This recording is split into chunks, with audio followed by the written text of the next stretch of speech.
Welcome everyone to Sisters in Crime Canada West for another segment of Meet the Author. My name is Joanna VanderVlugt, the author of The Unraveling and Dealer's Child. Today, I have the pleasure of interviewing multi-published author and CWC nominee for the Howard Engle Award for Best Crime Novel Set in Canada, Cathy Ace. Cathy Ace and I were going to talk about her nominated novel, The Corpse with the Iron Will. Awesome. Cathy is a prolific mystery author. Her Kate Morgan mystery series is being adapted for TV. Yes. Cathy's website is cathyace.com. Cathy, welcome. And congratulations on your nomination. Thank you very much indeed, Joanna. I really, really appreciate it. It's very exciting. Yeah. So, okay, standard question, but I have to know, how did you feel? How did you feel when you found out you were nominated? What were you doing? Were you cooking supper? What or were you writing a book? How did that all go down?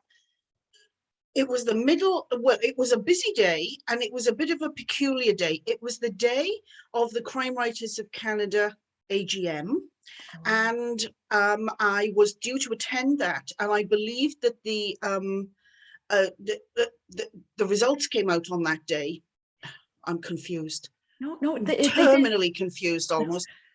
When the announcement came out about the shortlists, honestly, I can't remember what I was doing, but I do know that I was sitting at my desk, probably fiddling around with Wordle or something like that, completely useless.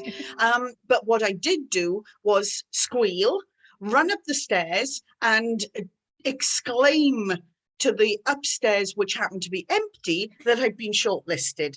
Then I came downstairs and went hunting for my husband, who was hiding, ferreting about, doing something downstairs. So we were both very pleased about it, but completely and utterly taken aback. Gobsmacked would be my word. Yeah. Isn't that it? Like Murphy's Law, you get news like that and you're looking around thinking, there's nobody here. Yeah. Where is everybody? You're like a meerkat on the outlook, what?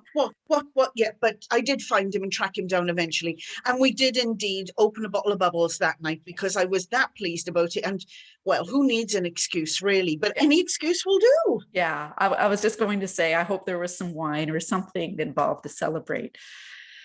So can you give our watchers, our listeners, a little summary of what The Corpse with the Iron Will is about? Well, not unusually for me, the corpse in the title is dead by the end of the first chapter. So I'm never giving away any spoilers by saying that the person who's died in this case is actually Kate Morgan and Bud Anderson's next door neighbor. Okay. And he is a gentleman of great years. He's in his 90s. He's been recently diagnosed with Parkinson's disease. And Kate and Bud have been keeping a watchful eye upon him as far as is possible, which is why Bud is visiting their next door neighbor at, before 9 in the morning, because he has not answered their daily 8:30 a.m. check-in call. And Kate and Bud are terribly sad to have lost the neighbor who they've come to grow to love and respect over the years they've been neighbors with him. But once the nature of his death is established, they find out a few things about him that they weren't expecting, shall we say? Oh, yeah, that's creepy. Yeah. Okay, good. Now, your Kate Morgan series, it's, there's exotic locations, Jamaica, France. So I'm curious, how did Kate and Bud feel when a murder happens in their like next door in their own neighborhood? Well, that's actually pretty much the whole point of the book. You're right. Every book that is written with Kate in it is set in a different location, different countries, different backdrops. And yes, she lives quite an exotic life in that respect. But I wrote this book during lockdown. Okay. And like every other fiction author out there, I had to make a decision about how I was going to treat lockdown going forward in my writing. And my decision was not mention it at all. Good. It's never happened. It's not a Yeah. thing.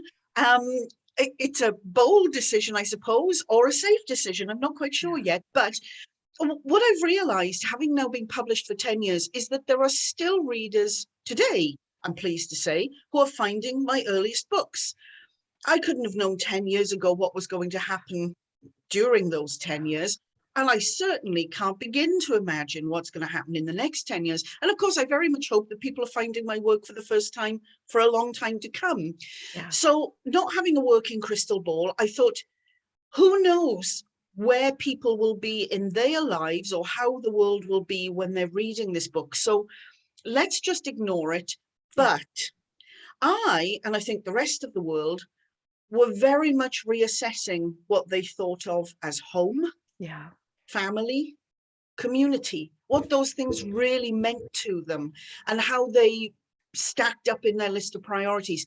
So I thought it would be a good way for me to examine those things in fictional terms by forcing Kate and Bud to tackle a real problem that literally is pretty much on their doorstep, well, just across the fence, really, Yeah. so that they themselves would re-examine home, family, security, and community. So that was the reason for setting that particular book right in their backyard. That's excellent. That's excellent. I mean, you're right. Everyone, because of this pandemic, is assessing. Yeah. Yeah. Yeah. And when I read to escape. And Yes. honestly, I don't want to read about the pandemic. We get enough of it, Yeah. right? Yeah. Yeah. Yeah. I mean, if you want to, there are lots Yeah. of books out there that are written about pandemics and you know, there are suspense novels, thriller novels, horror novels. Yeah. If that's what you want to read, you can Yeah. certainly read it.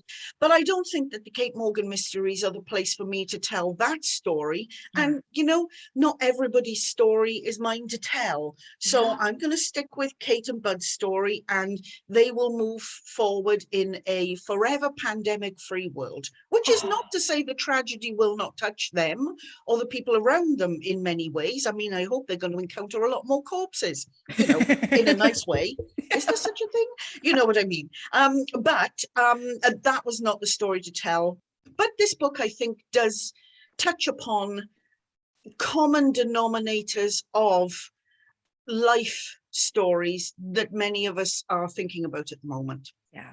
Good. Great answer. Great answer. Geez. So I understand the casting for the TV series is underway. And I'm sure there's certain things you can't discuss. So what I was wondering was when you originally,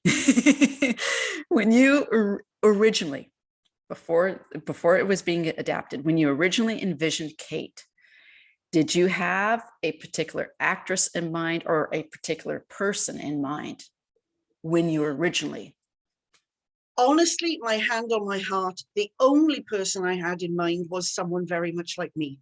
Okay. So she's short, she's overweight, she's overindulgent, she's Welsh, she's bossy, but Kate does quite often the edit button between brain and mouth.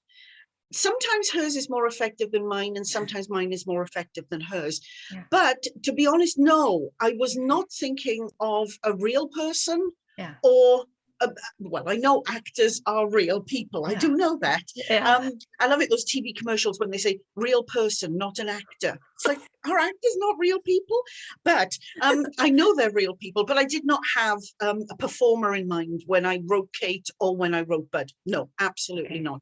But it is something that I have more recently had to consider quite seriously, actually, because it's ever so serious, you know, Yeah. when you have these conversations. You can have throwaway remarks like, wouldn't it be wonderful if it was so-and-so or so-and-so? And then you have to come down to the nitty-gritty and say, well, actually, this is quite serious because you're talking about contracts and agents and all those sorts of things, which is why I'm so sorry, I can't say much No. more than the hill I will die on is that Kate will be Welsh.